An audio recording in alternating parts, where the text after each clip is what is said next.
源需要同呢一個內地係咪會同內地探討？咁正如頭先局長都講啦，我哋發展香港因為嗰個地理各方面嘅限制咧，我哋喺個城市裏面要發展可再生能源咧係有相當嘅限制。咁所以咧，好似其他世界各地嘅城市都係一樣，我哋喺推進想盡量再增大呢個可再生能源嘅供應，或者零碳能源嘅供應咧，係需要同周邊地區咧係一齊有區域嘅合作嘅。咁所以我哋今次喺我哋嗰個藍圖裏面咧，區域合作或者我哋一啲嘅機會、一啲嘅共同嘅投資，呢啲我哋都會探討。咁當然內地係我哋即係大灣區最近嘅地方啦，我哋都會去探討嘅。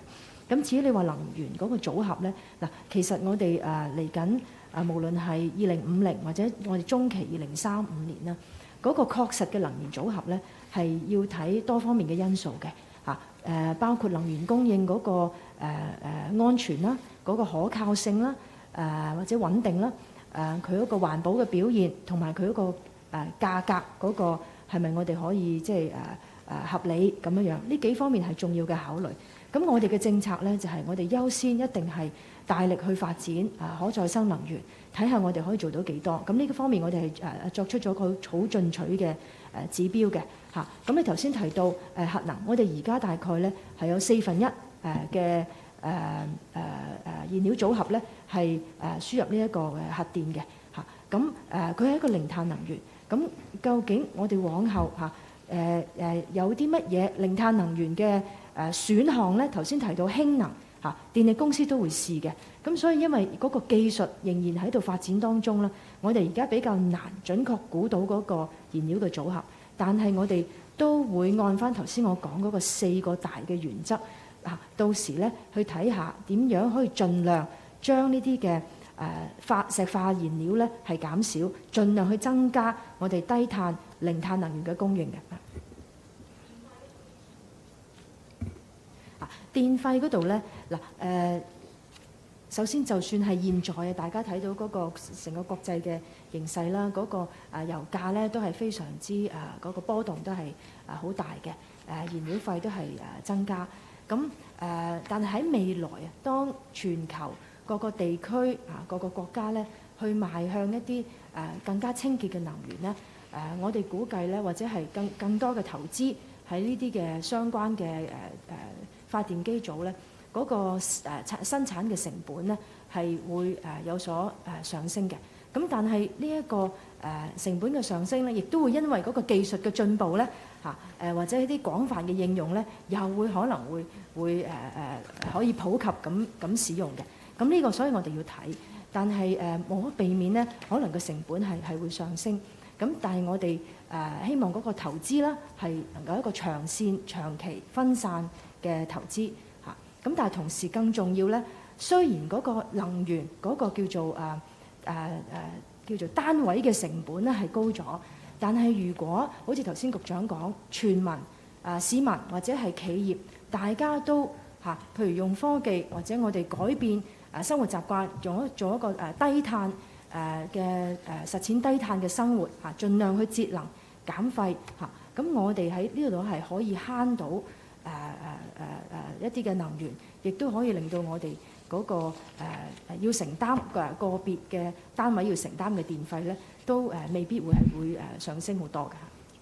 喺渠務處答之前咧，陣間我都請下機電處嗰方面咧去補充少少，即係話呢一個慳電慳錢呢個重要嘅，所以我哋透過一啲嘅法規，透過一啲智慧城市嘅一啲嘅方法咧，係幫助整體社會以至個別咧都可以係幫手去減碳慳電同埋慳錢嘅。渠務處。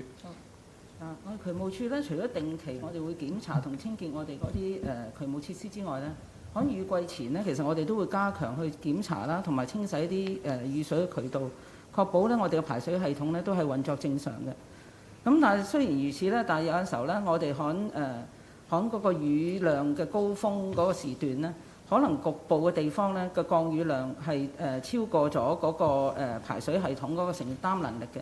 而同時間咧，好多時候咧，因為沙泥啊、樹葉同埋垃圾咧，隨住啲大雨咧，會衝到去嗰路旁嘅集水溝同埋排水道，造成淤塞咧，都會往往咧造成一啲局部嘅水浸。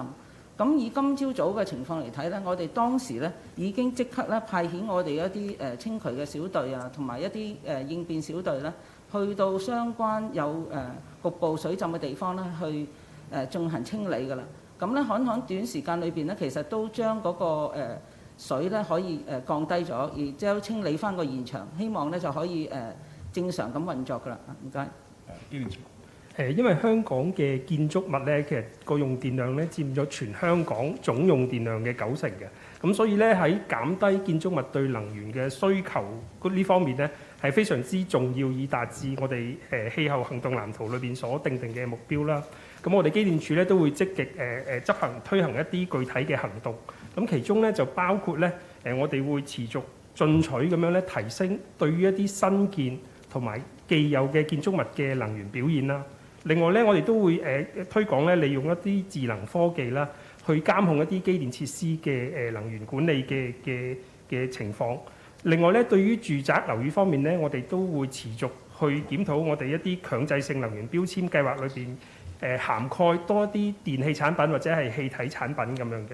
咁另外咧關於一啲新發展區咧，我哋都會繼續推行安裝一啲區域供冷系統，因為佢個能效表現咧係比較理想，從而咧整體咧減低我哋對能源嘅需求。補充一點啦，我哋都係透過管制計劃協議咧，係推動香港兩間電力公司咧，係將香港所有嘅電錶咧換做一個智能電錶嘅。到而家呢一個階段咧，應該大約換咗係40%左右㗎啦。咁嚟緊幾年會繼續換埋。呢啲都係一啲嘅方法咧，我哋係一方面構建一個更加智慧城市，亦都咧係能夠透過善用科技咧，係幫助各行各業同市民咧，喺一個低碳轉型階段咧，係更加智慧用電，慳電又慳錢嘅。多謝。下一位唔該，01啦。係局長你哋好啦，咁我係香港01嘅，咁都想即係再追問少少咧，就係都見你哋話即係預計嗰個零碳能源都去到60至70啦，咁亦都會同即係鄰近嘅區域合作咁樣啦。咁預計嗰個係咪都會其中一個係預計可能核嗰方面會增加嗰個使用咧？即係因為頭先都有講過呢個都係屬於零碳能源啦。咁另外咧都想了解下，因為見呢一份藍圖入邊，其中就話有一啲研究係可能即係研究嗰個氣候變化對香港嗰個影響啊。咁我即係想了解下，即係你哋而家咧，即係預計可能見你例如都話有啲極端風力嘅推算，即係例如呢一啲會唔會有啲成果可以分享？咁特別係即係喺香港嘅基建啊，或者係嘅政府嘅一啲設施啊，嗰啲係點樣先可以承受到極端天氣呢？即係例如會唔會可能我唔知啦，會唔會有估計？即係可能超強颱風會幾耐吹襲一次啊？呢啲會唔會可以有分享下呢？唔該。兩大方面嘅問題，我請天文台講講整體我哋基於即係本地以至國際間最新嘅估算，點樣能夠係喺香港同相關部門咧係分享呢一啲嘅資訊，令到我哋基建方面咧可以與時並進。跟住我請發展局嘅同事咧去講講我哋呢個氣候變化基建呢個小組工作小組點樣係喺過去同埋現在咧喺呢方面係即係話睇到最新嘅數據之後咧係加強相關基建嘅一個適應氣候變化嘅方面嘅。最後想請我哋副局長去講講補充翻發電方面。好，天文台。係。咁咧就住香港嗰個氣候推算咧，咁天文台咧係做緊一個更新嘅。咁根據政府間氣候變化專門委員會嗰個報告咧，咁我哋嚟緊咧預計11、2月度咧香港嘅氣候推算咧就會發表嘅。咁我哋亦都咧係會即係就住政府各相關部門進行嘅關於氣候變化嘅研究咧，會提供科學數據嘅支援嘅。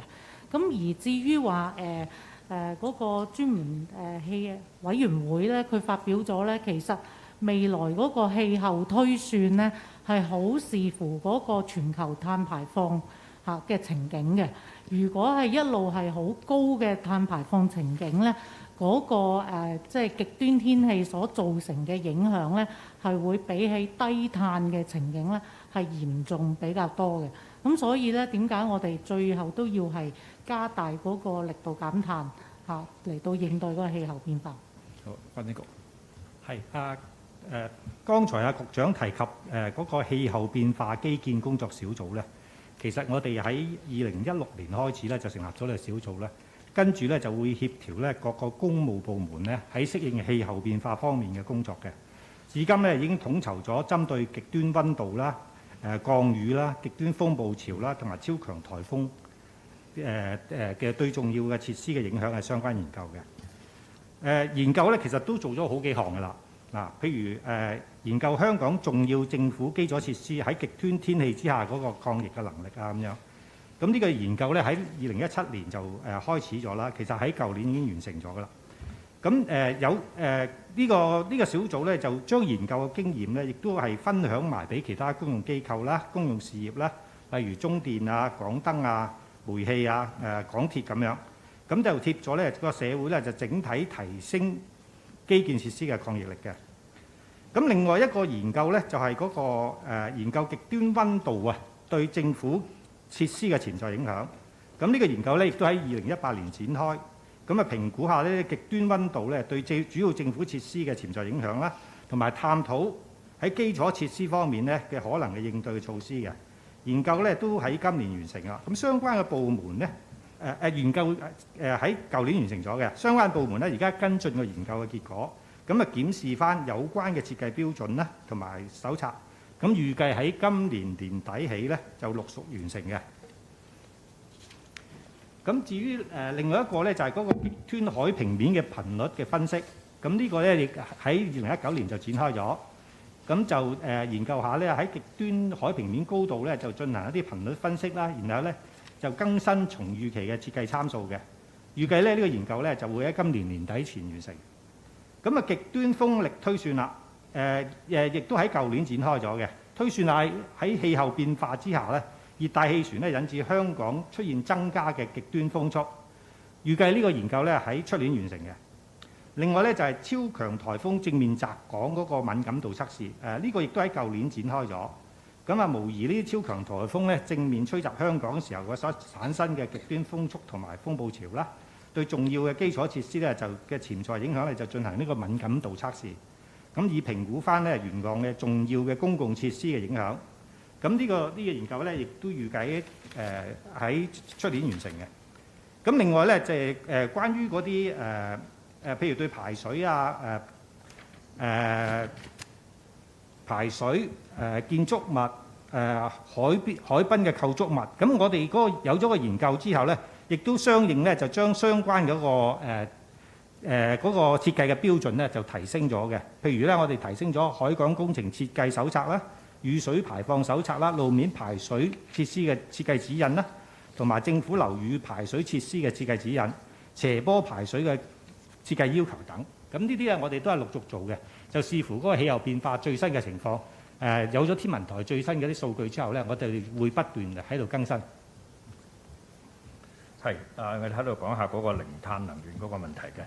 嗱，我諗今日嗰個天氣咧，即係正好係講俾我哋知道點解我哋一定要做到碳中和啦，同埋要盡快咧。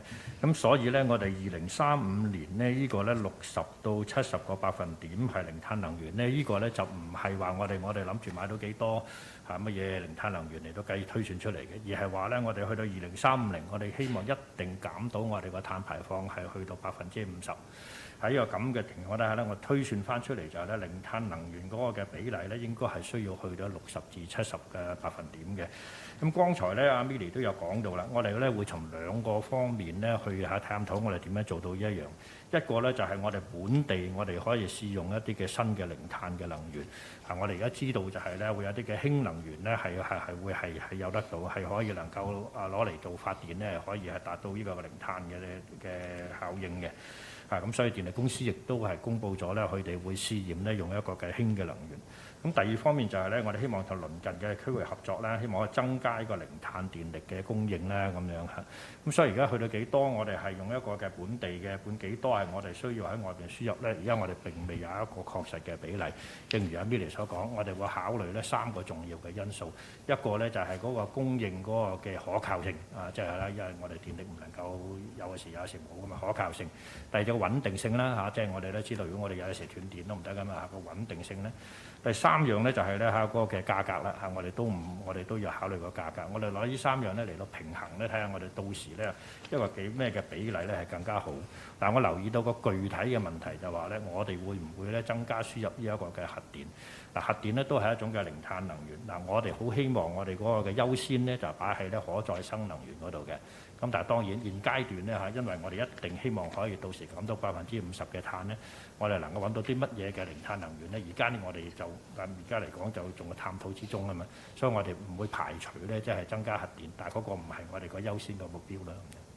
好，下一題 SCMP。Good afternoon. I would like to ask a few questions regarding the green buildings. How will you be for new buildings, how will you be creating? Would it be a regulatory system, or would it be incentivizing developers to encourage them towards building more green buildings? But for existing buildings, in addition to the energy efficiency labels, what other kind of measures can you do to improve the energy efficiency of those existing buildings, as there are quite a lot in Hong Kong? My second question is with regards to hydrogen buses, as you mentioned. Is there any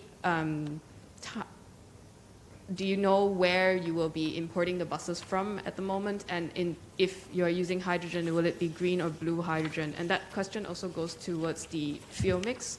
You mentioned that the power companies are already testing out, will be testing out hydrogen. Will it be blue or green hydrogen? And where will the hydrogen be coming from? My third question is with regards to the climate office. Can you explain a little bit about the composition of the office? Which departments will be involved in that, and what will be the ranking of the director of that? Will it be led by the Secretary for Environment? How do you ensure that it has enough regulatory power to be able to actually get things done? And for the Northern Metropolis, you've mentioned earlier that the government has mentioned earlier that it will be buying back land for conservation of the wetlands. Can you talk a little bit about whether you're going to be resuming projects that have already been planned, for example, in Nam San Wai and Phong Lok Wai? Yes, thank you. Okay, there are 4 questions in total. I would like to invite my colleague Milly on the hydrogen bus related questions. And then I would like to invite Dewan Bureau and EMSD to answer your questions about new buildings and existing buildings, energy saving and green building related issues. And then thirdly, about the wetland, I invite Jesse to respond. And I would talk about the dedicated office on carbon neutrality. Milly first. Thank you. On the trial of hydrogen buses, as set out in the policy address as well as in the climate action plan, our target is to conduct a trial within 3 years, and a lot of details, like you mentioned, where the buses, the supply of hydrogen, whether it's green or blue, these issues, I think at the trial we have to discuss in detail with the bus companies. And also for the trial of heavy vehicles as well, we need to discuss with the trade on details of such trial. But I would like to mention that the supply of hydrogen as well as transportation of the fuel, these are still areas under study by countries around the world at the R&D level, because before the fuel can be commercialized for large-scale application, there's still a lot of studies, a lot of technology advancements that has to be done before that can be widely applied. Thank you. Thank you for your questions on new green buildings. Basically, now we encourage developers to build new buildings as a green one, using the incentive scheme instead of the regulatory scheme. The scheme is very simple. If the new building can achieve certain level of BEAM Plus certification, that is a green building certification, then it will get some GFA concessions. And for some sustainable and environmental features, if they can provide in the buildings, again, they will get some GFA concession. The latest example is the use of MIC, modular integrated construction. If they can adopt this kind of construction method, a certain percentage of GFA concession will be granted. Thank you.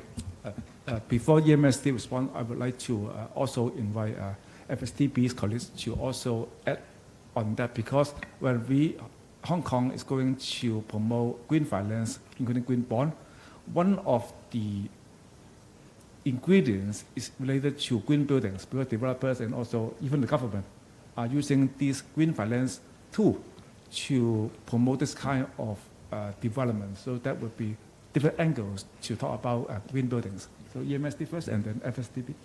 Okay. The question asked about whether we will use regulatory approach or incentive approach. Actually, we will use both.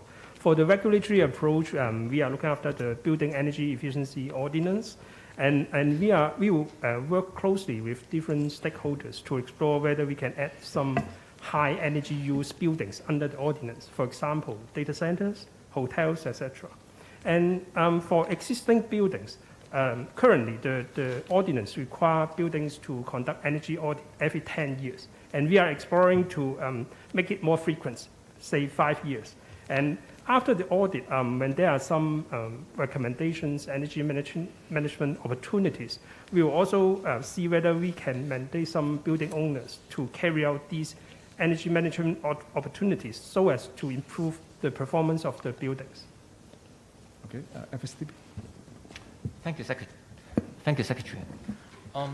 As Secretary mentioned, at the moment for the government green bond issued, we actually allocated the resources to different projects which have environmental benefits among different 4 categories. And one of the categories is actually energy efficiency and energy saving.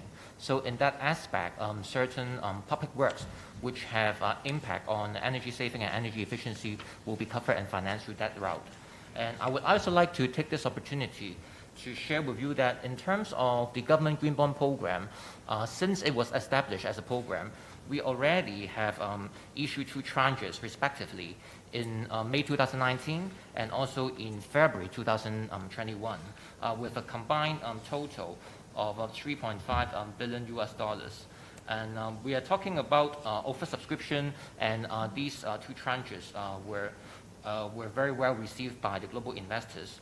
We do plan to issue more green bonds for 5 years periods from fiscal year of 2021 to 2022. From this fiscal year onwards for 5 years, we expect to issue another 175.5 billion Hong Kong dollars worth of green bonds, so that we can also have a larger variety of different project type in terms of currencies and distribution channel.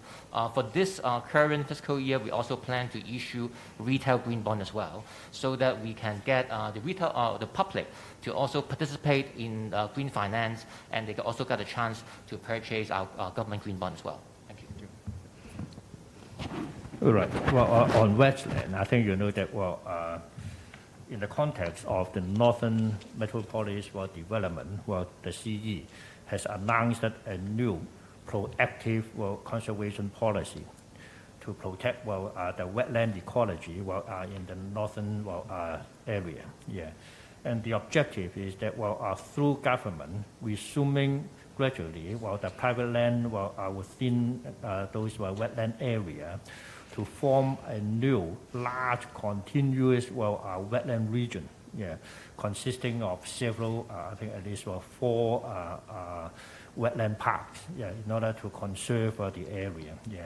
And that is the objective. Well, in order to achieve this objective, the Environment Bureau and the AFCD, Agricultural, Fisheries and Conservation Department, we need to conduct a study on the location of those wetland areas to be conserved, and also those private land to be resumed, etc., and to work out a timetable, etc., etc. Yeah.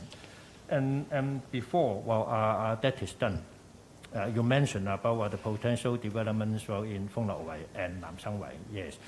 And of course, developers under the existing land use and planning mechanism, they can still make applications, etc. But the government will consider those applications against the new policy has just announced. That is the ultimate objective of putting the area under conservation.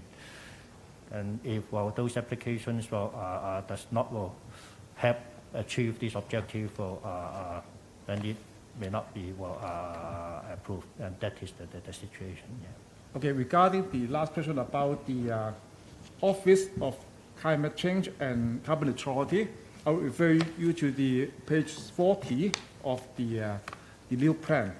In fact, we should look at the overall structure. We have the CE to head the steering committee on climate change and carbon neutrality. So we have the topmost levels support and steer on the whole issues, and it's attended by different bureaus and departments. And we set up the new office that would be under Environment Bureau, but probably that you would look that the policy address also mentioned the commissioner idea. So probably we are considering whether we should dovetail with this office, could have a commissioner on this, so that for the government, internally and also externally, we could have a focused contact point and office to help Hong Kong's climate actions. At the same time, we have other support to the office. As mentioned in the EV roadmap launched earlier, we have set up an interdepartmental carbon neutrality task force involving colleagues from different departments to consider what are the latest technologies, ideas that may be relevant to Hong Kong, so that they would have the appropriate technical support to the office and the whole government.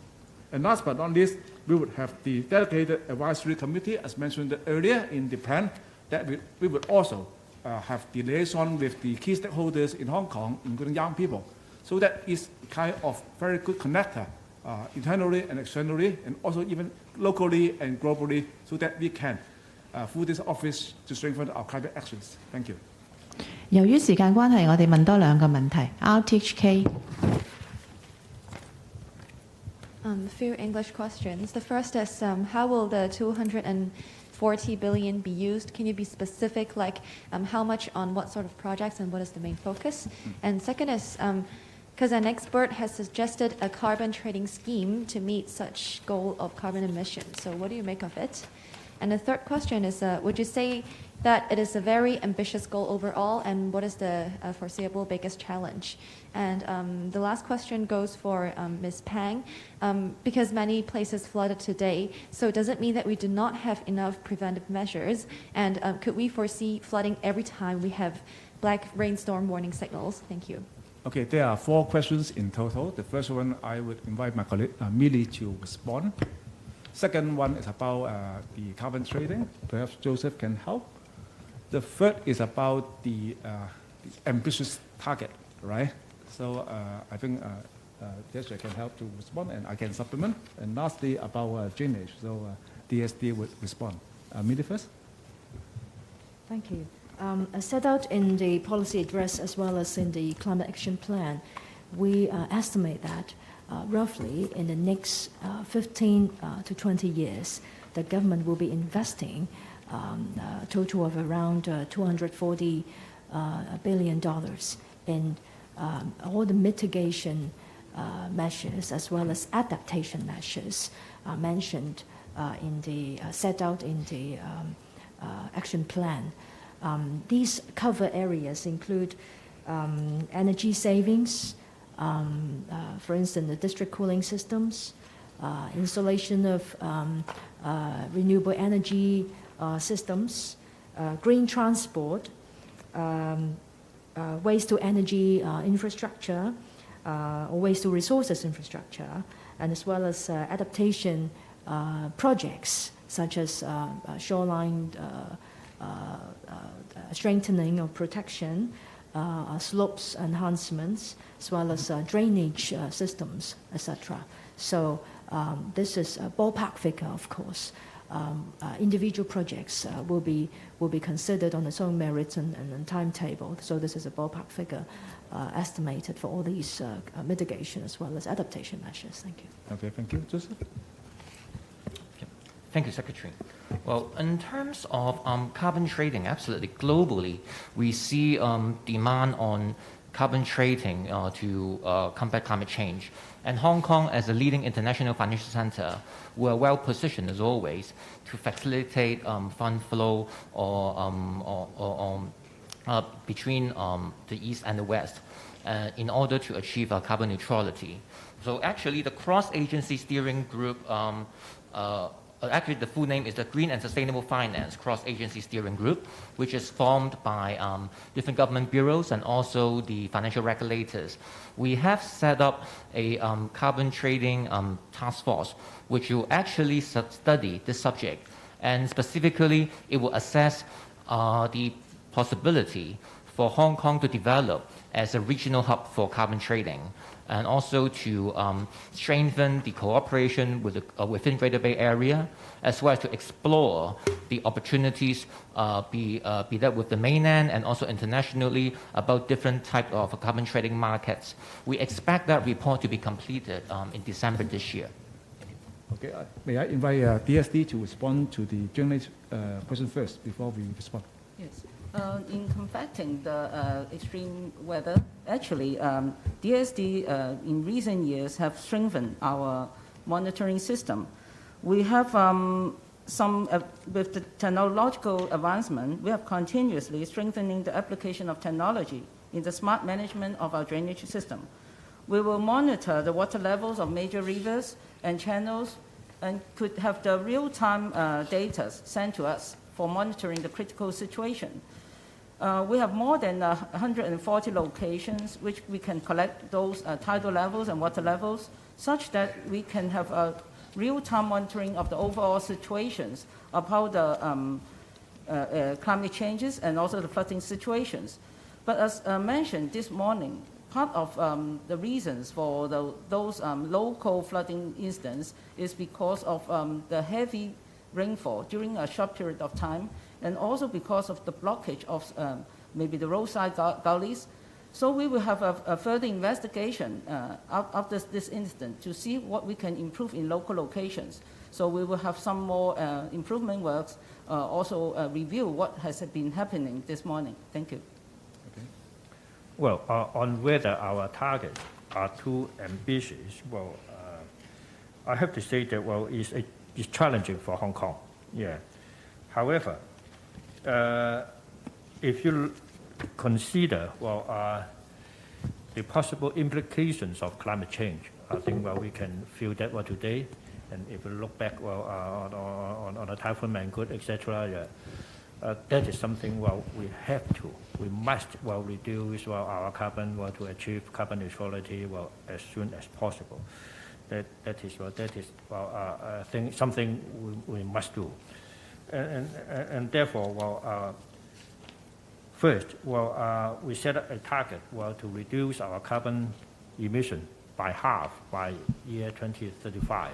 Yeah, as well, the Secretary has said, well, in the beginning, well, under our previous, well, plan, well, to achieve carbon reduction by 26 to 36% by year 2030, well, we are now well on track.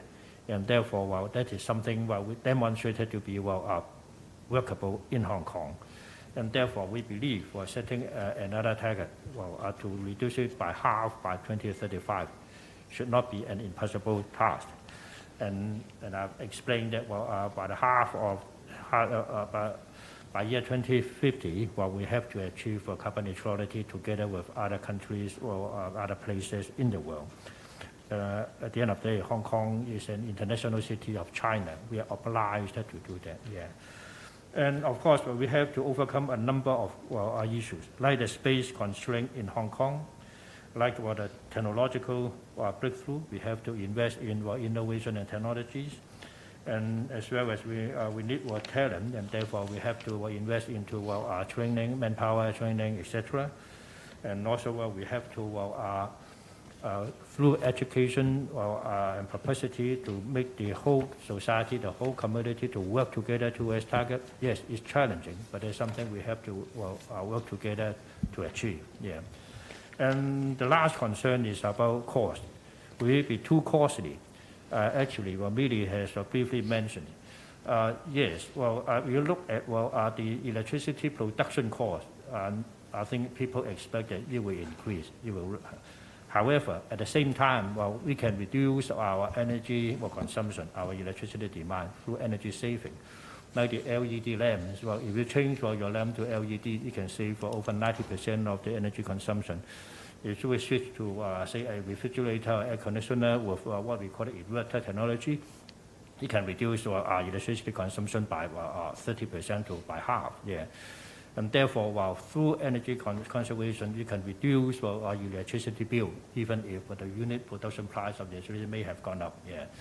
And therefore, there are ways, there are different methods to contain the impact of electricity fee increase. Yeah. I would like to supplement that. Your question is good. We have to do that, and there are various challenges as detailed in the updated climate action plan. One thing that I would like to emphasize is that decarbonization must be done by the government, by all the trades, and also everyone in town. So that's why we produced this logo. Is the carbon neutral at Hong Kong. That is to get everyone in town to work together. As mentioned earlier, the government set our green energy target. Is the all government bureaus work together to improve the energy performance within the government. 5 years, 6%. Okay, they can support renewable energy. They can also save electricity. And that new green energy target covers not only buildings as in the past, but also cover infrastructure. And not only about electricity, but also all types of energy consumption. So the government would like to be a leader to demonstrate that we are committed to combating climate change. At the same time, as mentioned earlier, we are going to transform the Paris 40 partnership to the carbon neutrality partnership. The Paris 40 partnerships means target, timeline, transparency together. We ask all the big developers in town and also big corporations to set a target equivalent or similar to what the government did in the past 5 years. The collective target was on par with that of the government. That means about 5% electricity saving within 5 years. And we are going to have a meeting with them within this year, okay, including all the big developers and also big corporations like Airport Authority, MTR, or the big developers that you know, to ask them to be more ambitious, to support green finance, to support renewable energy, to save energy in their existing and new buildings, to support green transport, including charging in their car parks, and also to reduce waste and support clean recycling, to echo the new climate action plan. Certainly, I would like to appeal to everyone in town, all citizens, to work together. It's our common future. And it's not about 2050, because these 5 to 10 years will be the very crucial years for us to accelerate the decarbonization. As mentioned by Hong Kong O, the extreme weathers are really related to everyone on Earth to decarbonize. The sooner, the quicker we can decarbonize, the less impact the extreme weathers would affect us. So that is something that we have to understand and to add. So that's why we are strengthening our publicity through different departments' channel, and also we have seen the new APIs on decarbonization and climate actions. Thank you. 最後一條問題，唔該問題精簡一啲。Now TV。你好，NRTV 嘅你度個 plan 都有講到話想減少商業樓宇用電啦。咁除咗話節能之外，會唔會真係改變計電嗰個方法？譬如非住宅用電類退呢一個計法，會唔會改變啦？另外你哋都話會想引入零碳能源啦，特別係大灣區咪近。咁但係廣東省呢排都有限電令嘅。咁你哋有幾大信心第時？因為頭先你哋都話會睇個能源嘅穩定性啊嘛。點樣foresee到嚟緊咁多年裏邊，大陸真係可以穩定供電俾香港啦？如果唔得嘅話，你哋都有話，雖然有核能唔係你哋嘅priority，但係你哋都話會考慮。咁係咪可以喺度講，會唔會排除香港本土都會起核能呢？第三個就係想問翻黃錦星局長嘅，你嘅 IG post 曾經出現咗嗰個中華民國嘅國旗，你哋話係黑客入侵。請問你哋有冇報過警呢？又或者有冇採取其他嘅行動？唔該。好啊，嗰個氣候行動方面嘅問題，我請我同事阿 Milly 答。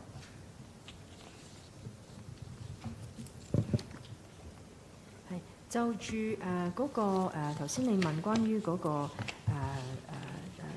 區域合作嗰個廣東嗰方面啦，咁當然我哋喺個區域合作點樣可以整體上增加香港嗰個零碳能源嘅供應，或者整體大灣區嘅零碳能源供應，呢個我哋仍然係需要同我哋周邊嘅地區去探討嘅。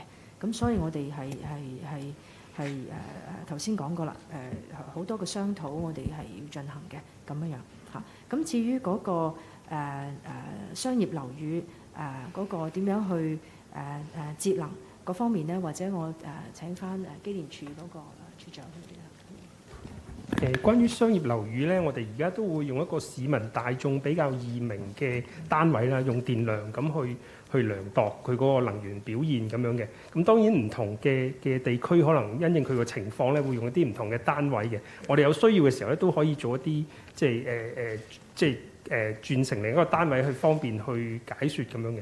咁我哋而家嚟講咧，其實我哋都會探討咧點樣可以利用一啲能源使用嘅指數咧，俾我哋而家香港啲商業樓宇去參考，做一個指數一個目標咧，睇下可唔可以點樣去繼續改善佢哋嘅能源表現咁樣。好啊，關於最後嘅問題咧，我哋已經係加強咗我哋團隊咧嘅相關管理嘅啦。多謝關心，好多謝大家。好，今日記者會結束，多謝大家出席。